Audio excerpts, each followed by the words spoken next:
গলাচিপায় বছরের প্রথম দিনে শিক্ষার্থীদের মাঝে নতুন বই বিতরণ শুরু হয়েছে। তবে এবার বই উৎসবের আনুষ্ঠানিক আয়োজন না থাকায় কিছুটা ভিন্নতা দেখা গেছে। বিদ্যালয়গুলো আনুষ্ঠানিকভাবে নিজেরা নতুন বই বিতরণ করেছে।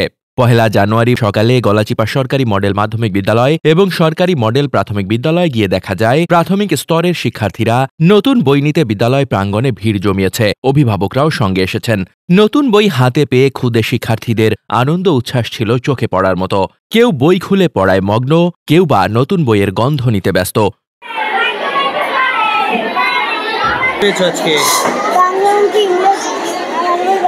আমার খুব ভালো লাগছে। পড়াশোনা করবা? কেমন লাগছে বই পেয়ে? ভালো লাগছে। ভালো লাগছে। কি বই পেয়েছো?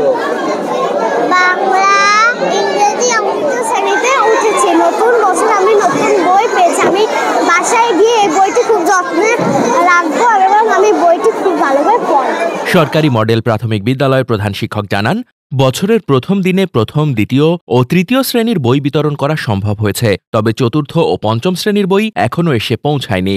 সেগুলো কয়েকদিনের মধ্যেই শিক্ষার্থীদের হাতে তুলে দেওয়া হবে। ভালো লাগছে, কারণ আরো বেশি ভালো লাগে বাচ্চারা যদি ভালো রেজাল্ট করে। না, যেমন আমার বাচ্চা সেকেন্ড হয়েছে, 300 নম্বরের মধ্যে 299 পাইছে। আসলে এটাই অনেক গর্ব।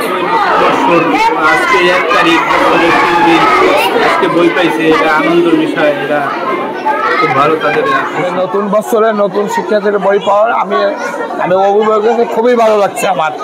অন্যদিকে মাধ্যমিক স্তরের চিত্র ছিল একেবারেই ভিন্ন। গলাচিপা সরকারি মডেল মাধ্যমিক বিদ্যালয়ে শিক্ষার্থীদের উপস্থিতি তুলনামূলক কম ছিল।